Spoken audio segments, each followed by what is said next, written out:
کپڑے میں رکھوں صاف تو دل کو میرے کر صاف، مولا تو مدینہ میرے سینے کو بنا دے۔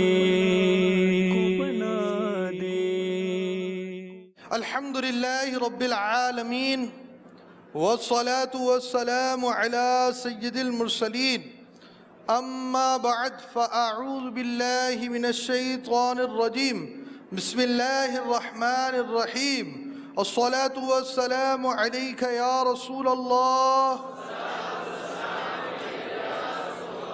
وعلى آلک وصحابک یا حبیب اللہ، الصلاة والسلام علیک یا نبی اللہ وعلی آلک وصحابک یا نور اللہ۔ فرمان مصطفیٰ صلی اللہ تعالی علیہ وآلہ وسلم، جس نے مجھ پر ایک بار درود پاک پڑھا اللہ پاک اس پر 10 رحمتیں نازل فرماتا، اور جو مجھ پر 10 مرتبہ درود پاک پڑھے اللہ پاک اس پر 100 رحمتیں نازل فرماتا، اور جو مجھ پر 100 مرتبہ درود پاک پڑھے اللہ پاک اس کی دونوں آنکھوں کے درمیان لکھ دیتا ہے کہ یہ نفاق اور جہنم کی آگ سے آزاد ہے، اور اسے بروز قیامت شہداء کے ساتھ رکھے گا۔ صلو علی الحبیب صلی اللہ تعالی علی محمد۔ فرمان مصطفیٰ صلی اللہ تعالی علیہ وآلہ وسلم، کل بروز قیامت سب سے پہلے نماز کا سوال کیا جائے گا۔ اگر یہی صحیح ہوئی تو باقی اعمال بھی درست ہوں گے، اگر نماز ہی صحیح نہ ہوئی تو باقی اعمال بدرجہ اولا خراب ہوں گے۔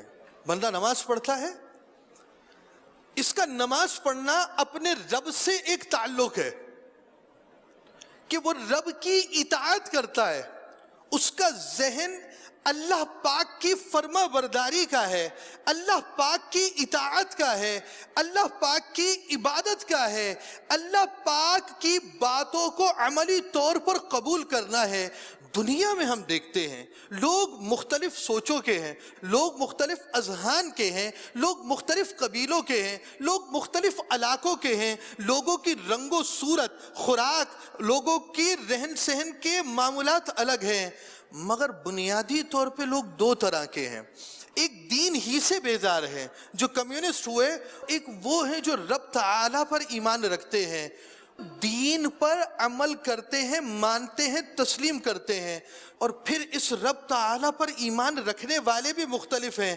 بعض وہ ہیں جو حضور انور علیہ السلام کو جیسا ماننے کا حکم ہے ویسا نہیں مانتے، اور عاشقان رسول ایسے ہیں جو حضور علیہ السلام پر ویسا ہی ایمان رکھتے ہیں جیسا ایمان رکھنے کا حکم ہے۔ مگر فرق کیوں ہے؟ یہ مسلمان ہے جو اللہ کو بھی مانتا ہے، دین کو بھی مانتا ہے، حضور کو بھی مانتا ہے، مگر ایک مسلمان نماز پڑھنے والا ہوتا ہے، ایک مسلمان نماز سے دور ہوتا ہے، ایک مسلمان اللہ کی عبادت میں مشغول ہوتا ہے، ایک عبادت الہی سے غافل ہوتا ہے۔ آخر فرق کیوں ہے؟ ایک شخص کو اللہ پاک پر کامل یقین ہوتا ہے، اور وہ اس کی رحمت، اس کی قدرت کو اس کو سمجھتا ہے، اپنی بے بسی، اپنی لاچاری کو سمجھتا ہے، اسے پتہ ہوتا ہے کہ اس عبادت میں میرا بھلا ہے، اور وہ جانتا ہے کہ دنیا سے بڑھ کر ایک زندگی ہے۔ ہم ماں کے پیٹ میں تھے، چھوٹا سا پیٹ تھا، چھوٹا سا پیٹ تھا، یہ ہماری دنیا تھی۔ جب ہم دنیا میں آئے تو دنیا بہت وسیع ہے، اور جب ہم عالم برزخ میں جائیں گے تو یہ دنیا مثل ماں کا پیٹ ہوگی، اور عالم برزخ بہت وسیع ہوگا۔ تو انسان جسے ادراک ہے کہ یہ زندگی کچھ بھی نہیں ہے، زندگی پر جب تک بندے کا تکیہ نہ ہو وہ آخرت کی تیاری اس زندگی کے اندر کرے گا۔ دوسری بات، نماز پڑھنی ہے، عبادت کرنی ہے مگر جیسے نماز پڑھنے کا حکم ہے ویسے پڑھنی ہے. آپ کی میری مرضی سے نہیں پڑھنی, اللہ رسول کے حکم کے مطابق پڑھنی ہے. جب اللہ رسول کے حکم کے مطابق پڑھنی ہے تو سیکھنا پڑے گا, تو جاننا پڑے گا. یعنی میں اپنے رب کو راضی کرنے کے لیے نماز پڑھ رہا ہوں, تو میرے رب کا حکم میرے لیے کیا ہے وہ حکم جان تو لوں, پھر جان کر اس پر عمل کروں تاکہ رب پاک کو میں راضی کر سکوں. تو نماز پڑھنی ہے اور جیسے پڑھنے کا حکم ہے ویسے پڑھنی ہے. صلو علی الحبیب صلی اللہ تعالی علی محمد. میٹھے میٹھے اسلامی بھائیوں, ہر عاقل و بالغ مسلمان مرد و عورت کے لیے طہارت کے وہ احکام سیکھنا فرض عین ہے جن سے نماز درست ہو سکے. سلسلہ چل رہا ہے, کپڑے پاک کرنے کا طریقہ اس کا موضوع ہے, امیر السنت کا رسالہ ہے. ہم چل رہے تھے بنیادی طور پر کچھ باتوں کی طرف.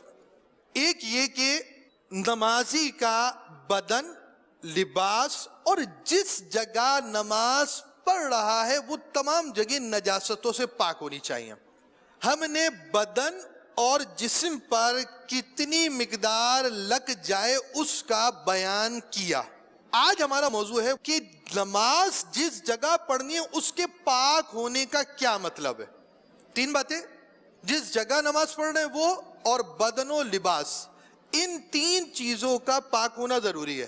بدن لباس کی وضاحت ہم پہلے کر چکے. آج ہم نماز پڑھنے جس جگہ پر, مصلی ہوتا ہے آپ کے گھر میں, مصلی ہوتا ہے, ویسے ایک بات بیان کی جائے, جس جگہ نماز پڑھی جائے وہ پہاڑی ہو, چوٹی ہو, غار ہو, مزار کے قرب کی مسجد ہو, جس جگہ نماز پڑھی جاتی ہے اسے مصلی کہتے ہیں.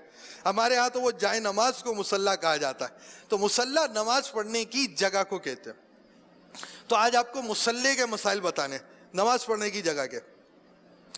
جس جگہ نماز پڑھ رہا ہے اس جگہ کا ہر قسم کی نجاست سے پاک ہونے کی وضاحت. جس جگہ نماز پڑھنے اس کے طاہر, پاک ہونے سے مراد مواضع سجود و قدم, جسم کے جن حصوں پر سجدہ کیا جاتا ہے کا پاک ہونا ہے. جس چیز پر نماز پڑھتا ہو اس کے سب حصے کا پاک ہونا شرط صحت نماز نہیں. کیا مطلب ہوا, دکھائیے. یہ دیکھیے, یہ پیر نظر آ رہے ہیں آپ کو, دیکھیں پیر جو ہے یہ پورے کھڑے ہوئے پیر ہیں. سجدے میں جو پیر لگاتے وہ بھی دکھائیے. سجدے میں جو انگلیوں کے پنجے صرف لگے ہوتے ہیں, سجدے کے اندر جو پیر پورا مڑ جاتا ہے, یہ دیکھ رہے ہیں آپ, یہ پیر کی جو صرف اگلی انگلی ہے نا, سجدے کے وقت تو صرف اگلی انگلی لگتی ہے, لیکن نماز کے اندر پورا قدم لگایا جاتا ہے. بھائی آپ پنجوں کے بل نماز پڑھتے ہیں یا پیروں پر کھڑے ہوتے ہیں؟ پیروں پہ کھڑے ہوتے ہیں نا. تو جس جگہ آپ نے نماز پڑھنی ہے وہ جگہ پاک ہوگی تو یہ قدم کی پوری جگہ جس کے اوپر قدم ہوتا ہے وہ پاک ہوگی. آپ نے دونوں پیر رکھے, اس کے بعد کیا رکھتے ہیں زمین پر آپ؟ گھٹنے. دکھائیے بھائی گھٹنے. یہ رک جائیے. دیکھیں پیر 2 رکھنے کے بعد یہ اب گھٹنوں کا مقام ہے. گھٹنوں کا جو مقام یہ ہے یہ بھی پاک ہوگا. 2 جگہ پیر کی آپ دیکھ چکے اور 2 جگہ آپ گھٹنوں کی دیکھ چکے. پہلے پورے پاؤں کی جگہ پاک ہونی چاہیے, پھر دونوں گھٹنے کی جگہ پاک ہونی چاہیے. 2 × 2 4. ہاتھ کے یہ دونوں مقام یہ بھی پاک ہونے چاہیے. یہ ہوگا 6. لیکن اب بھی کچھ باقی ہے. سجدے میں کیا لگاتے ہیں بھائی؟ پیشانی تو لگی ہی نہیں. جی آ جائیے. جی یہ حصہ جو پیشانی کا ہے جو زمین پر لگ رہا ہے یہ حصہ بھی پاک ہونا چاہیے. 7 جگہ پاک ہونی چاہیے. جہاں دامن وغیرہ لگتا ہے وہ پاک ہونا ضروری نہیں ہے. پیشانی پاک جگہ ہے اور ناک نجس ناپاک جگہ تو نماز ہو جائے گی کہ ناک درہم سے کم جگہ پر لگتی ہے اور بلا ضرورت یہ بھی مکروہ ہے. آپ نے درہم کی جو مقدار پچھلے سلسلے میں دیکھی تھی, ہتھیلی خوب بچھی ہوئی ہو اور پانی جو ٹھہر جائے. آپ کی ناک اتنی بڑی ہے, ناک ویسے اونچی بہت ہوتی ہے لیکن اتنی بڑی نہیں ہوتی کہ 1 درہم جیسی پھیلی ہوئی ہو. تو کیا آپ کی ناک 1 درہم جتنی ہے؟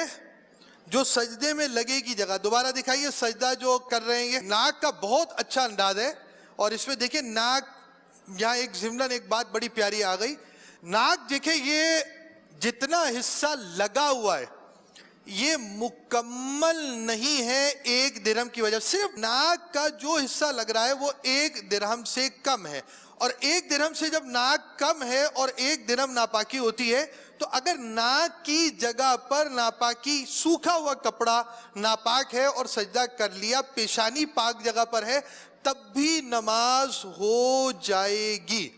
اور یہ بڑی پیاری ناک دبائی ہوئی ہے انہوں نے۔ آپ کی ناک ہے، ناک پر ہاتھ رکھیں گے نا، ہلائیں گے ناک ہلے گی، نوک سے ہلائیں گے ہلے گی، اوپر سے ہلائیں گے انگلیاں ہلیں گی، ناک نہیں ہلے گی۔ یہ حصہ جو ہے نا، یہ ہڈی ہے، اس جگہ ہڈی ہے، یہ والی ہڈی سجدے میں لگانی ہوتی ہے، بیچ کی ہڈی لگانی ہوتی ہے۔ اب دیکھیے جو سجدے میں ناک لگی ہے، آپ نے ناک کا ایسا حصہ دیکھا جس کے اندر بیچ میں جو ہڈی ہے وہ دب رہی ہے، اور یہی دبانی ہوتی ہے۔ اچھا یہ بتائیے، ناک کی نوک جو ہے یہ باہر ہوتی ہے یا یہ والی ہڈی باہر ہوتی ہے؟ ناک کی نوک باہر ہے اور یہ ہڈی اندر ہے، تو ناک کی نوک اس لیے دبانی ہوتی ہے کہ یہ والی ہڈی لگ جائے، کیونکہ جو پہلے باہر ہے وہ پہلے لگے گی اور بعد میں یہ ہڈی لگے گی، تو ناک کی نوک لگانا ہدف نہیں ہے، ہدف یہ ہڈی ہے۔ اگر سجدہ کرنے میں دامن وغیرہ نجس زمین پر پڑے تو مضر نہیں۔ یہ دامن دیکھیں گھٹنوں سے آگے دامن ہے، یہ حصہ اگر ناپاک ہے، ناپاک کا مطلب یہاں سمجھ لیں خشک ناپاک جگہ، یہ نہیں ہے کہ پورا گیلا پیشاب کیا ہوا بچے نے اور آپ نماز پڑھنے کے لیے آ گئے اور دامن پڑ گیا تو نماز آپ کی کیا ہوگی، آپ کا کپڑا ہی ناپاک ہو جائے گا۔ خشک حصہ ہو گیا ہے اور آپ نے اس کے اوپر پڑھ لی ہے تو جائے نماز آپ کا یہاں سے ناپاک ہے۔ زمین جو پاک ناپاک کے مسائل ہیں وہ آگے آئیں گے، یا مصلی کی میں نے بات کی ہے، تو اب یہ حصہ اگر ناپاک پورشن پر پڑ بھی گیا تب بھی نماز ہو جائے گی۔ ایک پاؤں کے نیچے قدر درہم سے زیادہ نجاست ہو تو پھر اب اس صورت کے اندر آپ کی نماز نہیں ہوگی۔ اگر مصلی پہ کھڑے اور 1 درہم سے زیادہ ہے، 1 درہم سے بچنا واجب اور 1 درہم سے کم ہو تو بچنا سنت ہے۔ یہ دیکھیں یہ حصہ 1 درہم سے زیادہ انہوں نے گول دائرہ رکھا ہوا، پیر کا ایک اچھا خاصا حصہ اس کے اندر ہے، پورا پیر نہیں ہے۔ 1 درہم سے زیادہ ہو، مصلی پر آپ کھڑے ہوئے ہیں تو اب آپ کی نماز نہیں ہوگی۔ یوں ہی اگر دونوں پاؤں کے نیچے تھوڑی تھوڑی نجاست ہے کہ جمع کر 1 درہم سے زیادہ ہو جائے تب بھی نماز نہ ہوگی۔ ہم نے آپ کو کپڑے کے اندر متفرق جگہ، مختلف جگہوں پہ لگی ہوئی ناپاکی کی جگہ دکھائی تھی، اسی طرح پیر کا معاملہ ہوگا۔ اور اگر ایک قدم کی جگہ پاک تھی اور دوسرا قدم جہاں رکھے گا ناپاک ہے، اس نے اس پاؤں کو اٹھا کر نماز پڑھی، ہو گئی۔ پیر کھڑا کر یعنی یہ پوزیشن تھی، یہ 2 پاؤں یہاں رکھے ہوئے ہیں، اب اس نے کیا کیا کہ 1 پاؤں اٹھا لیا اور 1 پاؤں پر نماز پڑھ لی، یہ 2 تھے، 1 پاؤں اٹھا لیا اور یہ جگہ ناپاک تھی، تو اب 1 پیر پہ کھڑے ہو کر اس طرح اگر نماز پڑھ لی نماز ہو جائے گی۔ بغیر ضرورت 1 پاؤں پر کھڑے ہو کر نماز پڑھنا مکروہ ہے۔ اگر نجاست قدر معنی سے کم ہے جب بھی مکروہ ہے، پھر نجاست غلیظہ بقدر درہم ہے تو مکروہ تحریمی، اور اس سے کم ہے تو خلاف سنت۔ یہ بات تو آپ کو پہلے بیان کر دی گئی۔ نہ نمازی کا بدن ناپاک ہوگا، نہ نمازی کا لباس ناپاک ہوگا، نہ جس جگہ نمازی نماز پڑھ رہا ہے وہ جگہ ناپاک ہوگی۔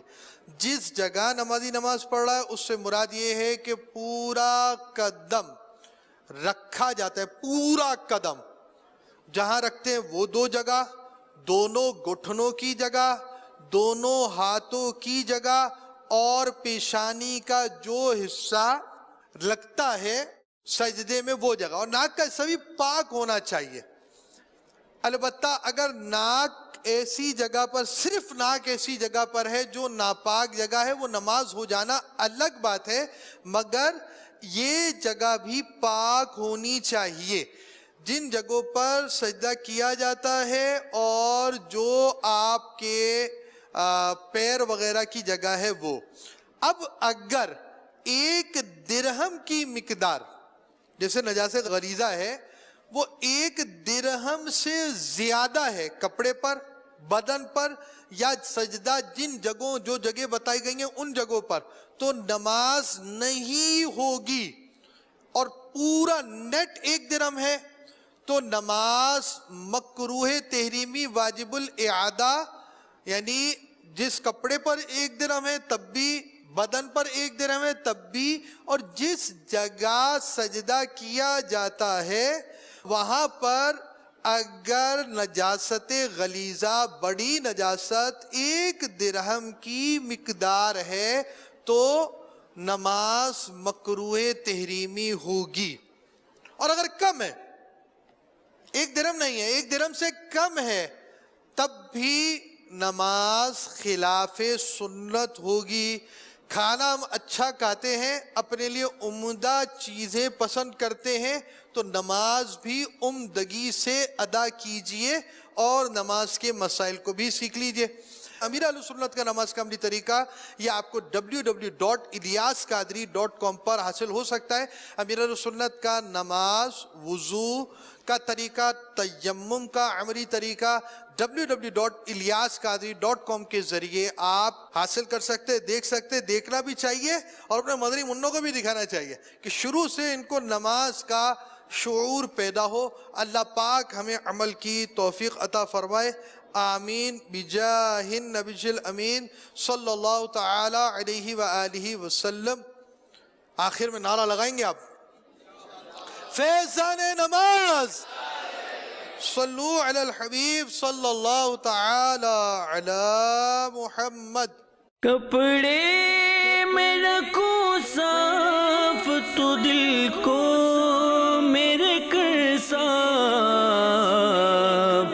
مولا تو مدینہ میرے سینے کو بنا دے۔